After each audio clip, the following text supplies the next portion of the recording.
तुकोबाराय विठ्ठल विठ्ठल तुकोबाराय विठ्ठल विठ्ठल तुकोबाराय विठ्ठल विठ्ठल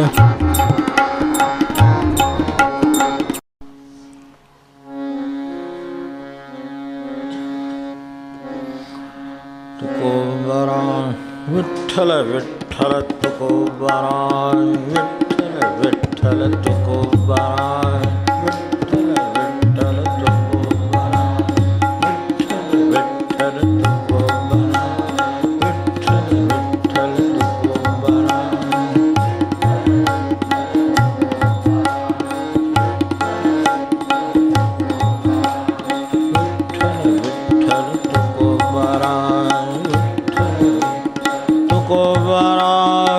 विठ्ठल विठ्ठल तुकोबाराय विठ्ठल विठ्ठल तुकोबाराय विठ्ठल विठ्ठल तुकोबाराय तुकोबाराय विठ्ठल विठ्ठल तुकोबाराय विठ्ठल विठ्ठल तुकोबाराय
दुसरा अभंग पाहतो 12 अभंगातला.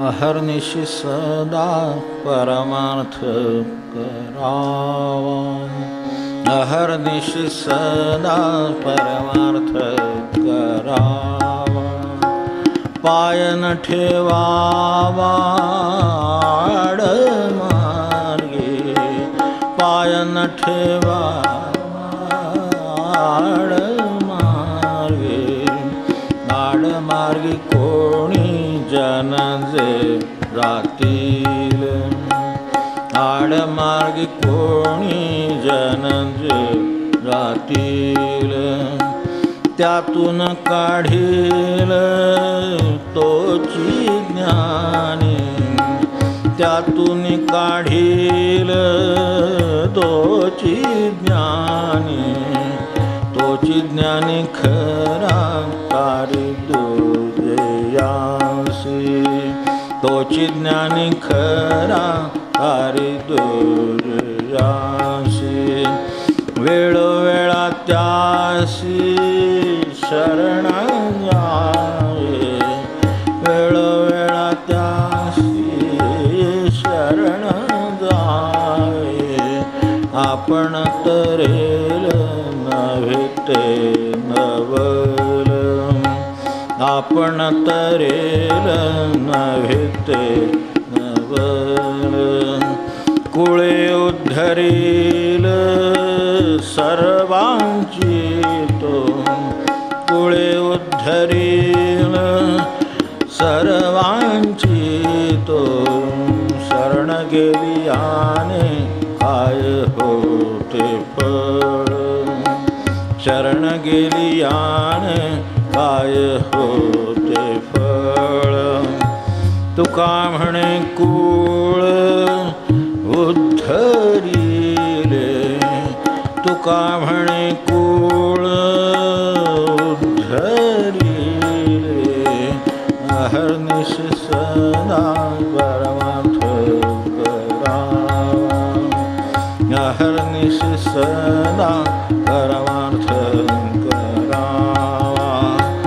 पाय न ठेवावा आडमार्गी, पाय न ठेवावा आडमार्गी. अहर्निश सदा परमार्थ करावा, अहर्निश सदा परमार्थ करावा.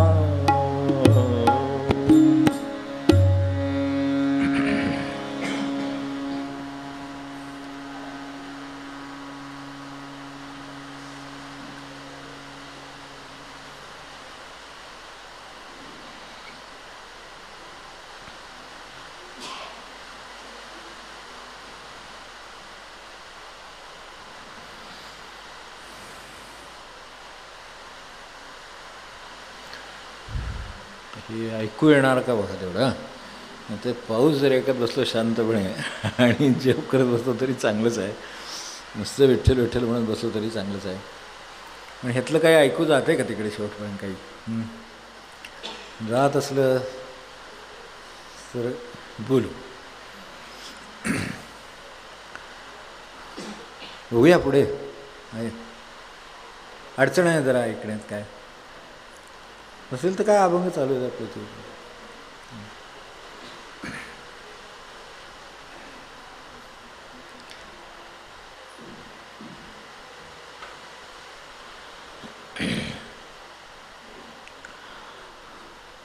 हा अभंग दुसरा बघताना 2 किंवा 3 मुद्दे फक्त राहिले आता. ते झाले की आपल्याला तिसऱ्याकडे जात आहे. तर त्या अर्थाने तिसऱ्यामध्ये एक द्वैताचा मुद्दा आहे, तो महत्त्वाचा आहे.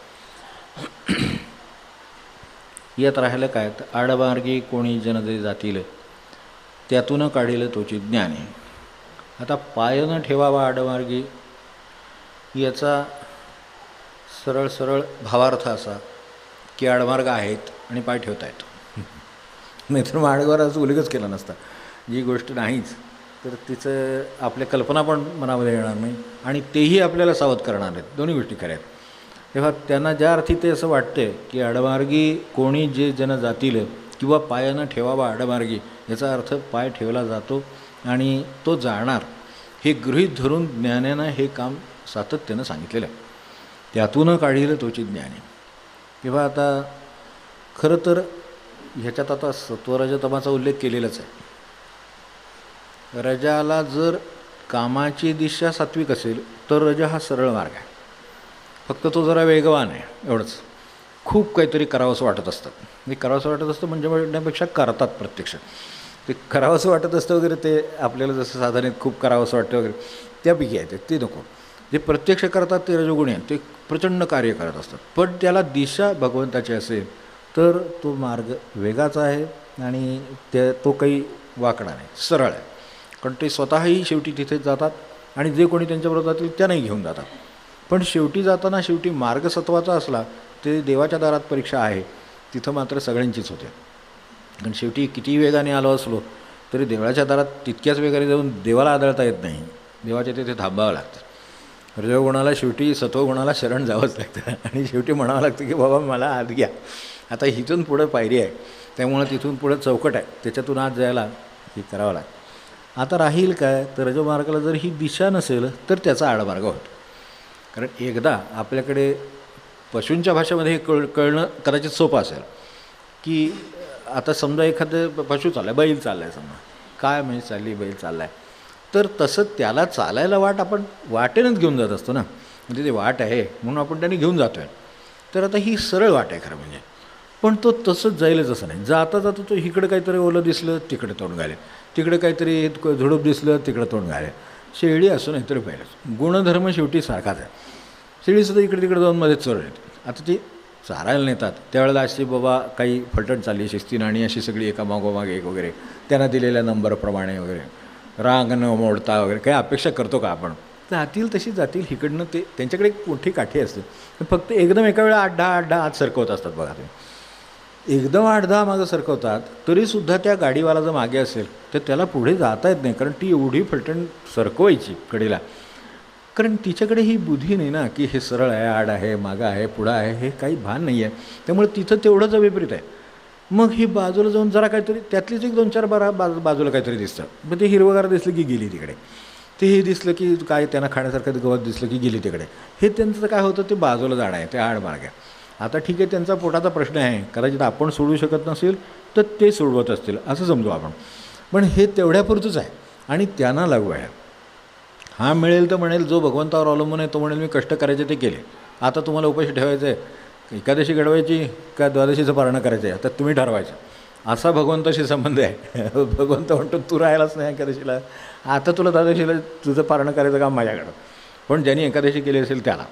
त्यामुळे त्या अर्थाने उपाशी नाही, कष्ट केले, त्यानं उपास केला, काय त्या पद्धतीनं सात्विक पद्धतीनं केला आणि नंतर आता द्वादशीचं त्याचं पारण आहे, ते करणं भगवंताचं काम आहे. मार्गच सरळ आहे, त्याला एकच दिशा आहे, ती भगवंताची आहे. म्हणून ती एकादशी आहे ना, मग ती भगवंताची एक दिशा आहे, त्या दिशेनं तो चालला आहे. तर तिथं हा प्रश्न येत नाही. पण ती एकादशीत चालताना सुद्धा मग आडमार्गात मनुष्य सारं ते काय करायचं असं वाटतंच की नाही. की नेहमीच्यापेक्षा तुम्ही बघितलं असेल की एकादशीचं पान असतं किंवा ताट आहे, नेहमीच्या पानात खरोखरच एक आमटी वाटी भाकरी एवढं असेल किंवा भात असेल किंवा काय त्याला चालत नसेल, ताकाची वाटी असेल, काय जे असेल ते त्याचं जे काय दूध असेल, त्या दिवशीचं वाढणं सोपं असतं. पण उपवासाचं वाढणं अवघड असतं. त्यात केळी ठेवा, त्यात हे ठेवा, त्यात तांदूळ ठेवा, त्यात अमुक ठेवा, ताक ठेवा, दूध ठेवा. मग काय आणखीन जर कोणी असेल घरात सुगरण तर काय प्रश्नच नाही. उपवासाचे पदार्थ 100 रुपयाला घेतलेले असतात साधारणपणे, 200 रुपयाला वगैरे. मग त्यातले काही प्रयोग त्यांना करावेसे वाटले तर सफरच बघ. मग काय त्याचा वडा होईल, काय होईल काय सांगता येत नाही. त्यात साबुदाणासुद्धा सरळ जाईल असं नाही, त्याचे काय प्रकार करून जातील ते सांगता येत नाही. आता हे थोडंसं भगवंताची किती निगडीत आहे बाबा, आपला काय अधिकार नाही आपल्याला सांगण्याचा. पण आडमार्ग आहे का सरळ मार्ग आहे तेवढा आपण ठरवावं. त्या आडमार्ग हा तसा खरं सत्व सरळ, उपास हा सरळ खरा, म्हणजे कष्ट देऊ नये हे बरोबर आहे. कर्षयंत शरीरस्थम ते जे म्हटलेलं आहे ते काय उगाच म्हटलेलं नाही, ते त्यांनी चांगल्यासाठीच म्हटलेलं आहे. पण तरीसुद्धा कर्षयंत शरीरस्थम असं भूतग्राम मचेत तसा हा ते जे आहे ना, त्याला कष्ट देऊ नये तेवढं करावं. आता कष्ट पडू नयेत यासाठी देहाला किंवा त्याच्या यंत्राला विश्रांती द्यावी, हे आपल्याकडे आधी शास्त्रातसुद्धा सांगितलेलंच आहे ना, की 1 दिवस आठवड्यातनं अनशन हे आपल्याकडे मुद्दाम सांगितलेलं आहे. 1 दिवस आठवड्यातनं का होईना पण उपासाचा दिवस असावा. आता तो उपासाचा दिवस असावा, तो त्याला विश्रांती देण्यासाठी आहे, जादा काम करण्यासाठी नाही आहे. तो आडमार्ग आहे. तर ह्यात त्याला जादा काम पडतं आणि ते पेलत नाही, म्हणून दुसऱ्या दिवशी पित्त होतं. रात्री मनुष्य पित्ताच्या गोळ्या खातो, सकाळी गोळ्या खातो, पुन्हा ते काय असेल ते काय, म्हणजे त्याचा अर्थ तो आडमार्ग असला पाहिजे. सरळ मार्ग असता तर हे करावंच लागलं नसतं ना. दुसऱ्या दिवशी तो त्या अनशन खरं ज्या वेळेला खऱ्या अर्थाने ज्या वेळेला उपास घडतो त्यावेळेला माणसाच्या सर्व शक्ती म्हणजे सर्व राहिलेला मेदसुद्धा पचवला जातो. अंगात राहिलेल्या ह्या गोष्टीसुद्धा पचवल्या जातात आणि ते जे काही काय आपण दूध प्यायला असेल, काय ताक असेल, काय असेल ते लिक्विड असेल, लिंबू सरबत असेल काय, तर त्यांनी माणसाच्या याची जी रचना आहे त्या सगळ्याची शुद्धी होते उलटे. आणि तेवढीच शुद्धी प्रमाण आहे. हे जर त्याला जास्त करायचं असेल तर तो तशा मार्गातला पाहिजे. नसेल तर सरळ मार्गी माणसाने दुसऱ्या दिवशी हलकं जेवावं आणि तिसऱ्या दिवशी नेहमीसारखं जेवावं, हे खरं सरळ मार्ग. पण आता ह्याच्याच सत्वात असं होतं तर मग आता बाकी आणखीन मार्गात गेला बाजूला तर काय होईल. तेव्हा खरं तर सत्व मार्ग आहे आणि त्यांनी सरळ जावं हे खरं. आडमार्गी कोणता, जो सत्वाचा मार्ग नाही तो आडमार्ग आहे. जिथे कुठे रजोगुण वळण घेईल तिथं आडमार्ग आहे आणि तमोगुण हा अखेरपासून सुरुवातीपासून शेवटपर्यंत आडमार्गच आहे. तिखट आहे ते तमोगुणात मोडतं. तर तिखटाची वास्तविक माणसाला थोडीशी त्याच्यामध्ये काय होईना का गरज, एक ह्याच्या पदार्थामधला एक जसं मीठ आहे तसं तिखट पण आहे. मीठ छान आहे म्हणून कोणी आवडीनं खात बसत नाही, चमच्यानं आपलं मीठ खातो असं नाही होत. माती खातात एक वेळ मुलं, ती मुलंच म्हणून माती खातात. तर ती मुलं आहेत ती माती खातात. पण अलीकडे वेगवेगळ्या स्वरूपात माती खातात मग लोक, म्हणजे ते म्हणून त्यावरनं आठवण झाली मला, काय त्या मातीवरनं किती कोर्टात आहे ती माती शेवटी ती शेवटी काय करते, ती जे खाल्लं तेच करते त्याचं, तेव्हा ती माती करते. तेव्हा ह्यात जे काय माती आहे ती माती खातात. पण ती असं बाबा हे घेऊन बसलीत आणि चमच्याने आपलं कुठे मिळेल तिथं मीठ खाल, मीठ नाही खात. तिखट मिळाले आणि चमच्याने तिखट खात बसलेत. आपण नाही का ते बॅडगी मिरची, आमकी मिरची, तुमची गोड मिरची असेल नाही तर तिखट मिरचीच ना शेवटी, पण ती खात बसतात का, तर नाही. याचा अर्थ तो सरळ मार्ग नाही आहे. सरळ असतं, चांगली वस्तू असते तर ती खात बसली असती, डेफिशियन्सी असेल तर ती खात बसतील, असं असतं की काही वेळा ती डेफिशियन्सी असते म्हणून ती माती खातात किंवा आणि काय असं, पण हेच खातात ना. मग तिखट खाताना तिखट, पचवताना त्रास आणि नंतरही त्रास, त्यामुळे त्याचा निचरा होईपर्यंत त्रास, खातानापासून ते बाहेर जाईपर्यंत, शरीर बाहेर फेकेपर्यंत जळजळ होती म्हणतो माणसं. आज जळजळ का झाली, इथंच जळजळ झाली ती, तिथंच कळेल माणसाला खरं म्हणजे. जळजळ होते कुठे, मुळात तोंडातच होते ना, मग तिथे आवरण्यासाठीच ते दिलेलं आहे. मग ते जर आवरताना जर आपण वापरलं तर कशाला त्या आतड्यानं तरी जळजळ होईल, कशाला ते पोटाला तरी जळजळ होईल, नाही का. मग हा सरळ मार्ग आहे. तो सोडला की हे असं घोटाळा, आणि मग ठसका लागला, मग त्रास झाला, मग जळजळ झाली, मग झाली. आता काय, आपल्याला ज्या मार्गाने जायचं त्या मार्गाने जावं, भगवंताने आपल्याला सोडून दिलेले मोकळं, जाव तुम्हाला कुठं जायचं तिथं जाव. काय आहे की हे सांगणारा कोणीतरी यातून काढील तो ज्ञानी कोणीतरी असतो, त्याला हे कळलेलंच. एखाद्या गोष्टीची गरज असेल तर जरूर सांगते. आपल्याला एखादे डॉक्टर जसं प्रिस्क्रिप्शन लिहून देतात, हे तुम्ही खावा, हे खाऊ नका असं लिहितात, तेव्हा कदाचित तशी काही गरज असेल तर सांगतील, पण जर सांगितलं नसेल तर तो त्रास आहे. तेव्हा हे काय होतं, सरळ मार्ग हा सात्विकतेचा मार्ग आहे. तो का चालावा, आडमार्ग आणि आडवाटा हे अगदी जवळचे आहेत. तसा मार्गांवाट काही वेगवेगळं नाही, तर आडवाटासुद्धा अशाच आहेत, आडमार्गसुद्धा असेच आहेत. पण ह्याच्या जवळ जो मार्ग आहे ना, काही वेळेला आपल्याला कल्पना येईल की असा एक शब्द त्याच्यासारखा वाटणारा आहे, पण तो तसा नाही. पायवाट असते काही वेळेला, तिचं काम वेगळं आहे, आडवाटेचं काम वेगळं आहे, पायवाटेचं काम वेगळं आहे. इथून आपण ह्याला जर जायचं ठरवलं योतेश्वरला, तर इथे पायवाट आहे, तिच्यानी पटकन जाता येतात, तासात मनुष्य इथून जाईल. संबंध मार्गाने जर जायचं त्यांनी ठरवलं तर 10 किलोमीटर त्याला प्रवास करावा लागेल, काय 9 किलोमीटर करावा लागेल, त्याला कदाचित त्याला 2 तास लागतील, पण इथून तो पाऊण तासात वर जातो, कारण ही पायवाट आहे. ते पायवाट हा सरळ वाटेचा एक अधिक सुटसुटीत, सोपा, चटकन पोचवणारा आणि देवाकडे नेणाराच मार्ग आहे. तर तसं काही मार्ग असेल, काही वेळेला हे गुरु जे सांगतात त्याच्यामध्ये काही अत्यंत छोटा सोपा उपाय असतो, तो वाटताना सोपा वाटतो, पण ती पायवाट असते भगवंताकडे जायची, वृत्ती बदलायची ती पायवाट असते. पण ती तेवढीशी जरा बाळगली ना तर काही त्रास होत नाही, मनुष्य लवकर भगवंताकडे जाईल, लवकर समाधानाकडे जाईल. तेव्हा पायवाटा असाव्यात, पण आडवाट असू नये आणि आडमार्गही असू नये. सत्वमार्गसुद्धा का, हा सात्विक आहे. इथे जो म्हटला आहे आडमार्गी, सरळ मार्ग कोणता, सत्वाचा मार्ग सरळ आहे. आणि त्याची खूण काय, आत्ता आपण चालतो आहे तो समजा सरळ मार्ग आहे किंवा नाही, कसं कळणार. कदाचित आपल्याला ही जर दृष्टी आली नाही तर आपल्याला ही अडचण येण्याची शक्यता आहे. मी करतोय तर खरं, माझा हेतू तर चांगला आहे असं मला वाटतं, मार्ग बरोबर आहे असं मला वाटतं आहे, पण हे जे मार्ग बरोबर आहे हे वाटतं हे बरोबर आहे का नाही. एक तर ते त्यांना विचारावं लागेल, ज्ञानी माणसाला ग्रंथात पाहावं लागेल, कुठे संदर्भ असेल तर प्रश्नाचं उत्तर बघावं लागेल, जे असेल ते असेल. पण हे जर काही नाही झालं तर त्याची खूण आहे. सरळ मार्ग असेल तर तुमच्या बाजूला म्हणजे तो सज्जनांचा मार्ग आहे, त्यामुळे तुम्हाला सोबत सज्जनाची आपोआप मिळते, ही त्याची एक खूण आहे. की सरळ मार्ग असेल तर सज्जनाची, सन्मार्गी माणसाची सोबत मिळते, वाटेत मिळते, आणि समोरून येणारा तुम्हाला सज्जनच भेटतो, कारण मार्ग सरळ आहे. त्यामुळे त्याच्यावर जो चालणारा आहे, जो समजा देवाच्या मार्गावर तुम्ही चालत असला तर देवाचं दर्शन घेऊन आलेलाच माणूस भेटतो ना परत येताना, तितकं हे सोपं आहे. म्हटलं तर ह्या खुणा सोप्या आहेत. आणि आडमार्गाला आता कशाला, आडमार्गाचं तर बोलायचं जे ते व्यसनी माणसांच्या गल्ल्या वगैरे असतात, तिथून आत जाणारा कशा अवस्थेत आणि बाहेर येणारा त्याला कोण भेटेल आणि त्याला कोण भेटेल, त्याच्या विरुद्ध बरोबर इकडे एवढं लक्षात ठेवावं. आता काय करायचं, उरले समजून घ्यावं. तर सरळ मार्गी माणसाचं कसं असतं, तर सरळ मार्गी माणसाला सरळ मार्गी माणूस भेटतो, सज्जनाला सज्जन भेटतो, सज्जनाला सज्जनाची सोबत मिळते. त्यामुळे ती जर सोबत बरोबर सज्जनाची मिळत असेल तर आपला मार्ग पण बरोबर आहे, कारण सज्जन दुसरा आडमार्गाला जाणारच नाही, तो तुम्हाला त्याच वाटेत भेटणार. त्यामुळे ते कुठे भेटतील याचं उत्तर सरळ मार्गावर भेटतील असंच आहे. आणि जो आडमार्ग आहे त्याला तुम्हाला भेटायला आडमार्गाला जावं लागतं, आपल्याला कल्पना असेल तर. हे काय, हे 2 वाटातला फरक समजावा. आता आडवाटीला कशाला काय असते, मगाशी म्हटलं तसं पायवाट किंवा आडमार्ग किंवा हे जे काय आडवाट, ही आडवाट आहे, पण तिचं का जातील. बरं, जर हे सत्व आहे, एक कारण आहे की सत्व रजतम तिन्हीमध्ये प्रधान काय आहे त्यानुसार प्रवृत्ती होईल. हा गुणांचा निष्कर्ष आहे की जो प्रधान गुण असेल त्याच्यामध्ये त्याप्रमाणे प्रवृत्ती होईल. आता सत्वमार्गाचा असेल तर सरळ मार्गाने जायचीच प्रवृत्ती होईल त्याच्यात. जर तो रजोगुणी असेल तर रजोमार्गाने जायची प्रवृत्ती होईल. म्हणजे प्रधान प्रवृत्ती काय त्यानुसार अवलंबून राहील. तमोगुणी असेल तर तमोगुणाच्या मार्गाने जायची प्रवृत्ती होईल. ही सहज प्रवृत्तीचे लक्षण आहेत.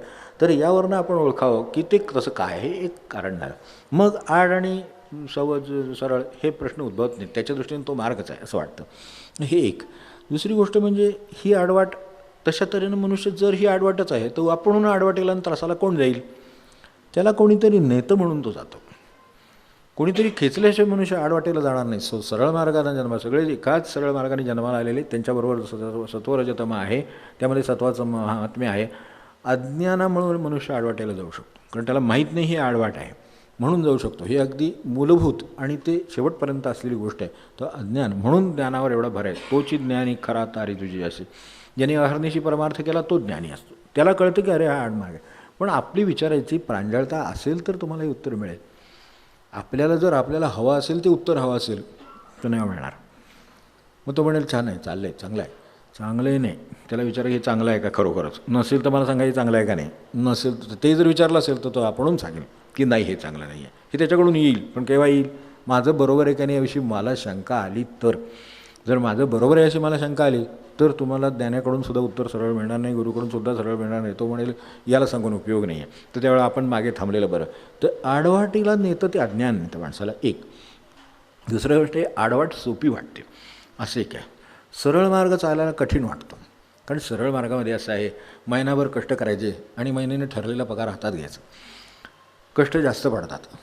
पगार असेल तर कमी मिळतो. धंदा असेल तर त्या प्रमाणातच चालतो. त्याचं एक प्रमाण आहे त्या प्रमाणात चालतं. पण आडवाट सोपी का वाटते तर ती आता हे पैशाचाच मुद्दा आहे उदाहरणार्थ. तर त्याचं एक फार मोठं सर्वात मोठं महाभूत आहे. म्हणजे पंचमहाभूतातलं हे 6वं महाभूत म्हणतो. तर हे जे महाभूत आहे ते इतकं डोक्यावर बसलेलं आहे की ते असं वाटतं की ते लवकर पोचवेल.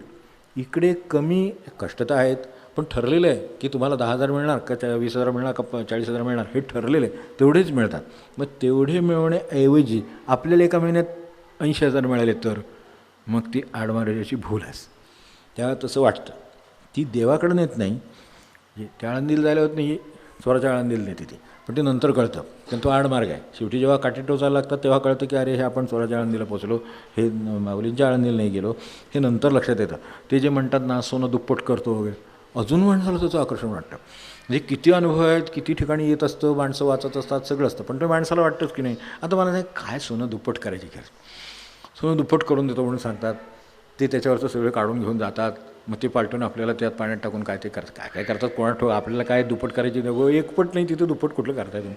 त्यामुळे तो प्रश्नच येत नाही. पण तरीसुद्धा जे वर्णन येतं त्यात असं असतं काहीतरी की ते सोनं ते त्यांच्यासमोर तुम्ही जरा हे करा तोपर्यंत पाणी गरम करा वगैरे तोपर्यंत ते सगळं त्यांचं काय करायचं ते करून घेतात आणि आपल्या हातात दुप्पट देतात आणि घरी आल्यावर काय व्हायचं ते होतं नंतर. किंवा हे दुप्पट करतो, पैसे चौपट करतो.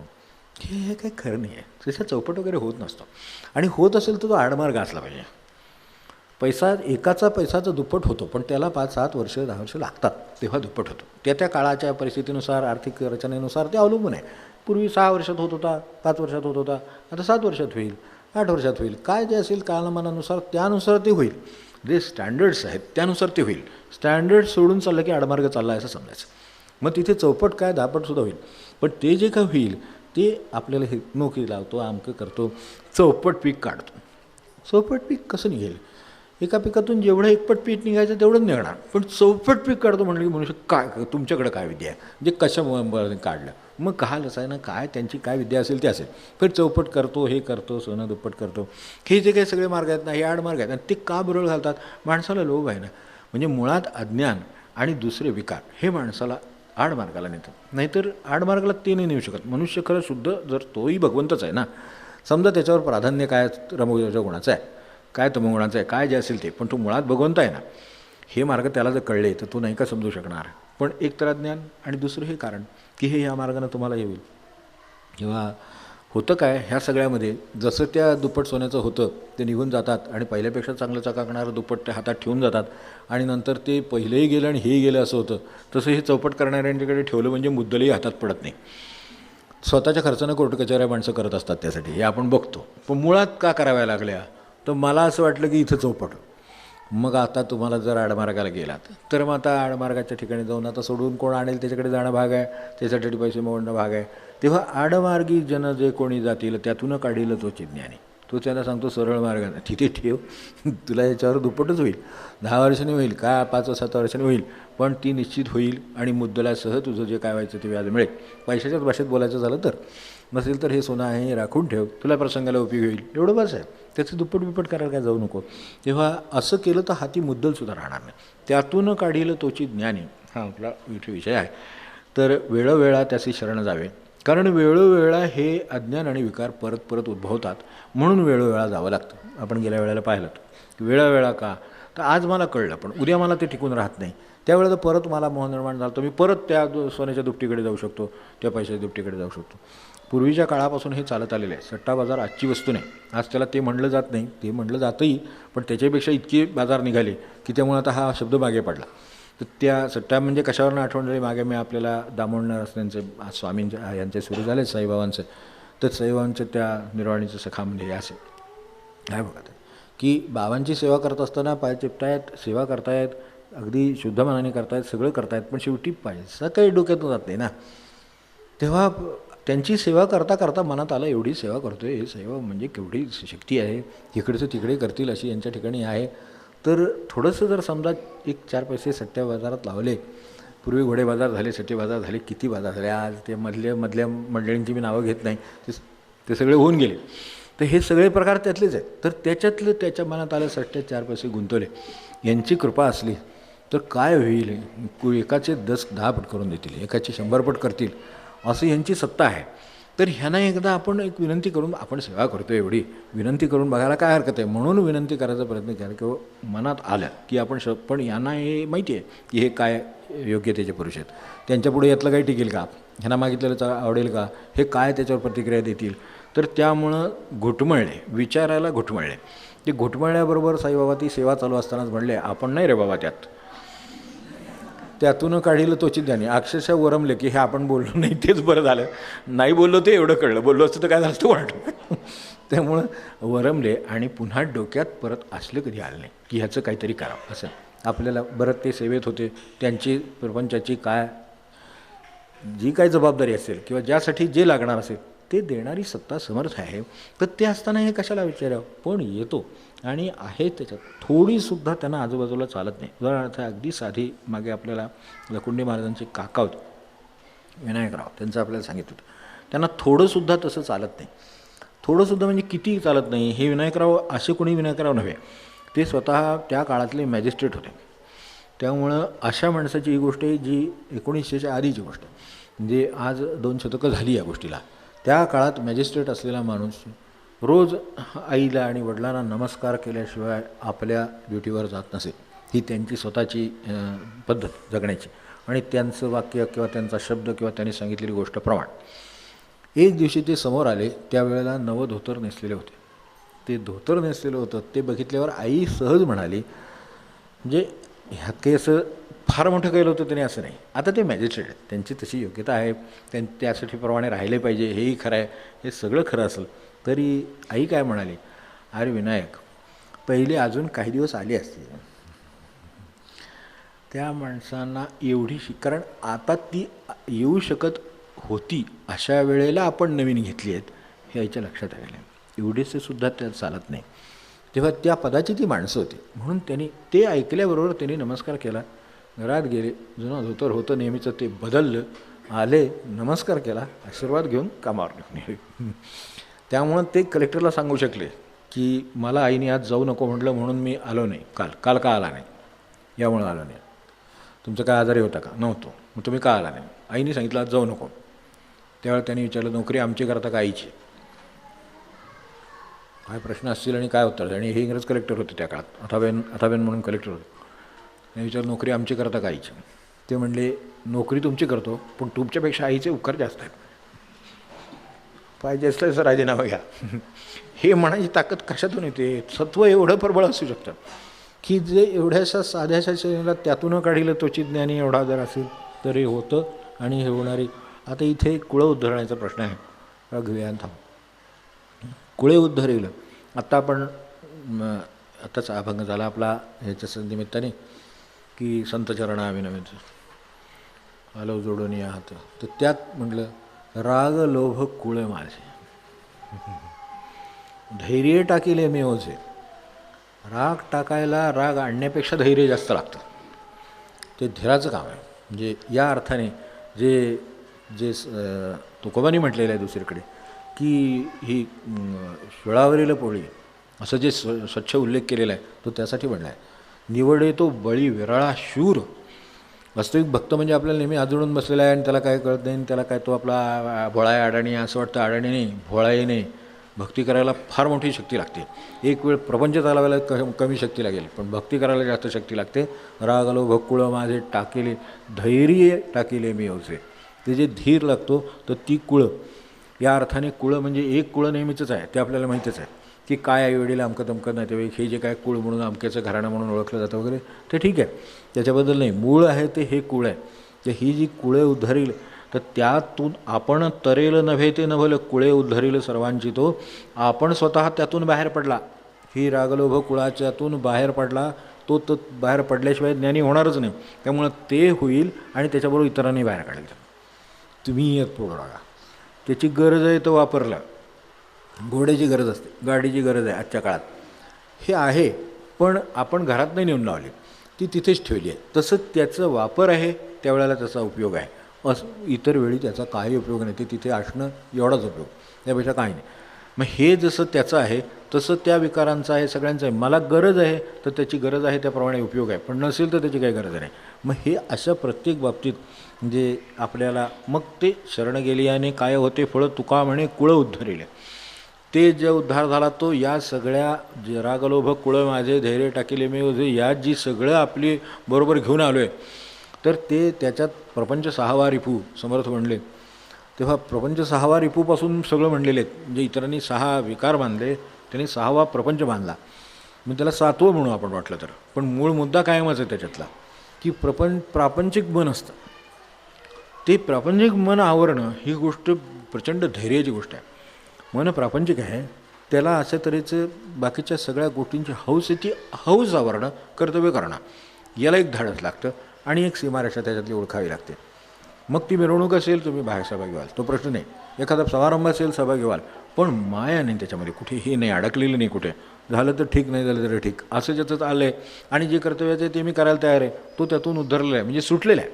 उद्धरला अशा अर्थाने तो वर आहे याचा अर्थ तो त्याला पायाला पाणी लागत नाही, तो पुलावर उभा आहे, तशी परिस्थिती आहे. तो उद्धरील, कुळे उद्धरील, स्वतः तर आहेच पण आणि शरण गेले याचं आपल्याला फळ काय. वेळोवेळा त्याची शरण जावे. आपण तरेल नव्हे ते नभल कुळे उद्धरील सर्वांची तो. स्वतः पुलावरून चालला म्हणून त्याच्या पायाला पाणी लागत नाही.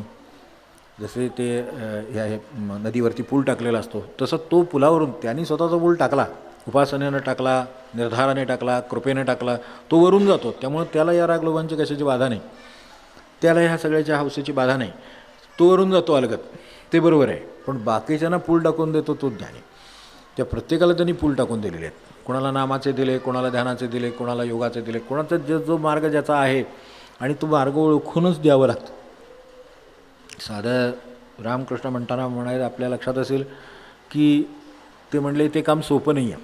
त्यांनी तर उलटं म्हटलं की मला म्हणजे हे शब्द उच्चारताना सुद्धा भीती वाटते. म्हणून काय म्हणले शब्द आहेत, गुरु, कर्ता आणि बाबा असे 3 शब्द म्हणले. गुरु, कर्ता, बाबा हे म्हणले उच्चारायला कठीण शब्द आहेत. मला तसा त्यात एक साधक शब्द आहे, तो सुद्धा उच्चारायला कठीण वाटतो. साधनेची आवड असलेला इथपर्यंत ठीक आहे, पण साधक झाला म्हणजे तो साधना करणारच झाला.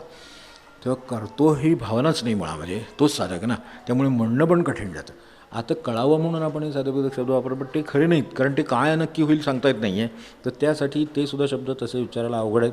ते म्हणले, त्यांचं साधारण उदाहरण दिलेले की नुसती पोळीसुद्धा ओळखायला कठीण असते. म्हणले त्यात शिरायचे आहे का गुळ घातला आहे का काय घातलं आहे हे आत घातलेलं सुद्धा ओळखता येत नाही, तर अंतरंगात काय ते ओळखता कोणाला कसं येईल. म्हणले त्यासाठी ज्याला अंतरंगाची ओळख आहे तो खरं त्या पदाचा आहे. आणि ते स्वतःबद्दल तेही म्हणले की हे मला काही येत नाही, हे आपलं आई म्हणते म्हणून, म्हणजे हे असंच आहे, तिचं ज्ञान आहे, तिने हे दिलेलं आहे म्हणून मी हे बोलतो आहे, नाहीतर हे बोलणं हे सुद्धा मला माझ्या दृष्टीने अरे बापरे हे म्हणले बोलतासुद्धा याबद्दल येत नाही. तेव्हा या अर्थाने सावध असतो आपण. जे शब्द सहज आणि बिनधास्त वापरतो ते खूप सावधगिरीने वापरतात, कारण त्याचं अर्थ मूळ त्यांना गाभा माहिती आहे आणि ते किती कठीण आहेत हे पण माहिती आहे. तर अशा अर्थाने इथे जे म्हटलं आहे पुढं, या आत्ता शरण गेली आहे आणि काय होते फळ, तुका म्हणे कुळ उद्धरिले. आपल्याला खरं गरज आहे ती त्याचीच आहे की उद्धरिले कुळं यातून जो बाहेर पडला. मला सांगा एक काय ह्या काम आहे, क्रोध आहे, आमका आहे, लोभ आहे, आसक्ती आहे, असं आहे तसं आहे, तर त्याच्यातून जो सुटला तो खरोखर सुखी असतो. आसक्तीनं मनुष्याला वस्तू मिळाल्यावर जेवढं सुख होणार नाही तेवढं आसक्ती सुटल्यानंतर वस्तू असल्या नसल्या तरी सुखात राहील. इतका फरक आहे. फक्त तो अनुभवाने म्हणे अवघ्या अनुभवाने पहा, हे जे का म्हणावं लागलं त्यांना की हे सांगून न कळणारी गोडी आहे. आसक्ती टाकून कळणारी गोडी ही आसक्ती टाकूनच कळेल. तेव्हा ती टाकल्यानंतर कळते की अरे ह्याचं काय सुख आहे, तर ते त्यावेळेला कळतं. तर त्याच्यासाठी हा प्रयोगच आहे आणि त्याच्यासाठी ज्ञानांची मदत आहे. म्हणून वेळोवेळा त्याची शरण जावे. तोची खरा ज्ञानी तारी दुजयांसी, तोची खरा ज्ञानी तारी दुजयांसी, वेळोवेळा त्यासी शरण जावे, वेळोवेळा त्यासी शरण जावे. आपण तरेल नव्हे ते नवर, आपण तरेल नव्हे ते नवर, कुळे उद्धरील सर्वांची तो, कुळे उद्धरील सर्वांची तो, शरण गेली याने काय होते फळ, शरण गेली याने काय होते फळ. तुका म्हणे कुळ उद्धरिले, तुका म्हणे कुळ उद्धरिले, तुका म्हणे कुळ उद्धरिले. त्याचं तो उद्धरलेलंच आहे. त्याला जो शरण गेला त्याचंही उद्धरून जाईल. तर ह्याच्यासाठी ती बुद्धी आपल्याला हो यापेक्षा काय म्हणणार. तुकोबारा विठ्ठल विठ्ठल तुकोबारा, विठ्ठल विठ्ठल तुकोबारा.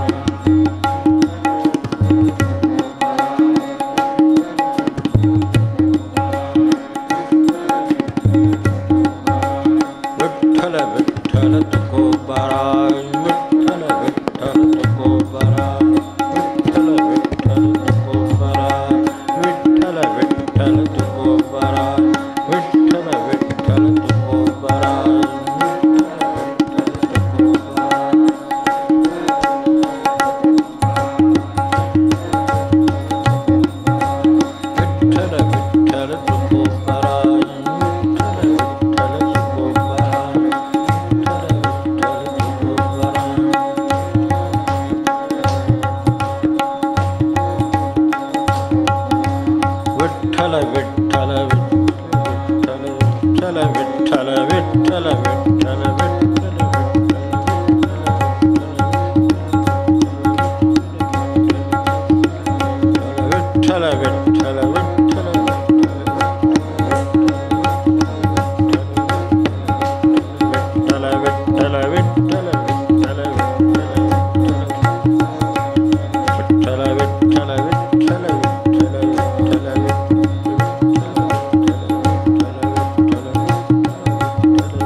जानकी जीवन स्मरण जय जय राम.